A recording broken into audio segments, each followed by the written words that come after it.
Euh, Est-ce que tu peux nous parler un peu de toi?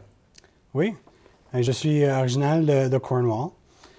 J'ai fait mon secondaire à la Citadelle et ensuite j'ai déménagé à Ottawa pour les études collégiales.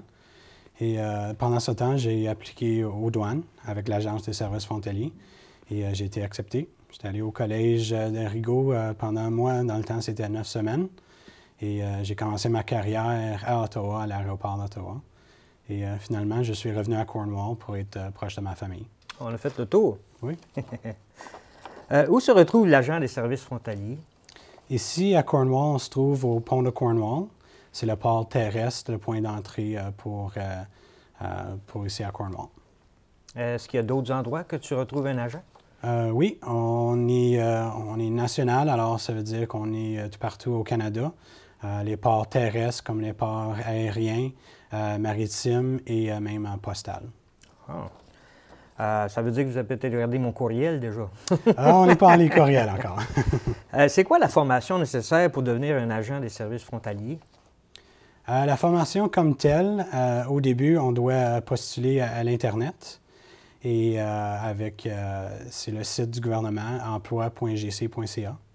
Une fois que vous avez fait la postulation, il vous invite pour un test écrit. Et si vous avez passé ça, il y a une entrevue. Et ensuite, il y a ce qu'on appelle une vérification de sécurité. Une fois que tout ça est passé, on vous invite pour une formation à Rigaud, Québec, qui est le Centre national pour l'entraînement, pour la formation, oui, pour l'agence. Pour combien de temps? C'est une duration de 18 semaines et c'est un cours qui doit être passé. Alors, ce n'est pas tous les gens qui vont à Rigaud qui sont garantis d'avoir un emploi. Ils doivent étudier et passer tous les cours avant. Avant d'être aux prochaine étape qui serait quoi? La prochaine étape, chaque officier est décidé où ils vont être postés. Et puis, ça peut être un poste terrestre ou dans un aéroport. Mais c'est un endroit qui a assez de trafic pour qu'ils puissent avoir une expérience générale de ce que l'Agence des services frontaliers fait. Pour avoir de l'expérience. C'est ça. À quoi consiste le travail d'un agent de service frontalier?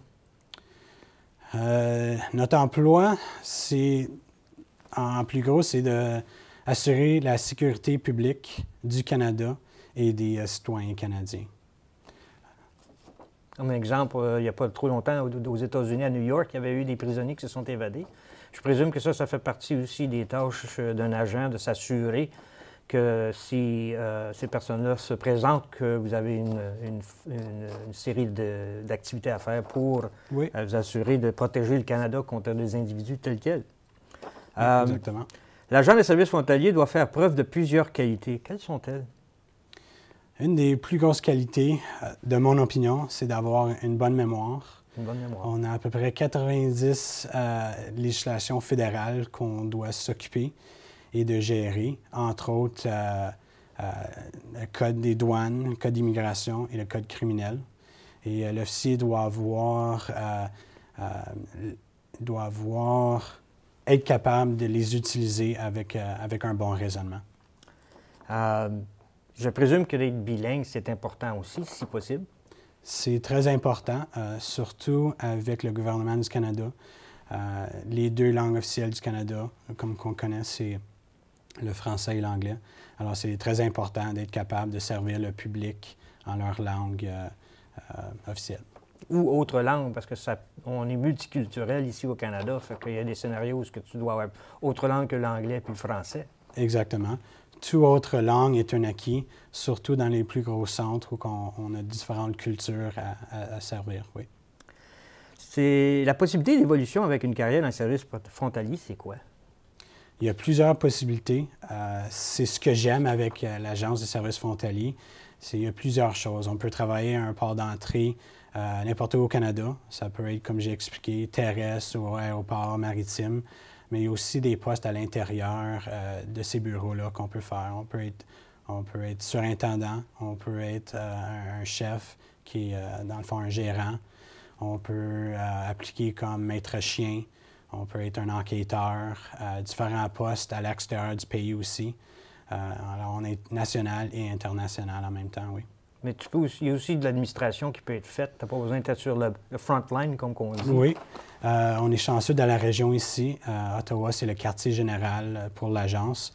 Alors, les gens qui veulent travailler dans un bureau, c'est très proche de Cornwall.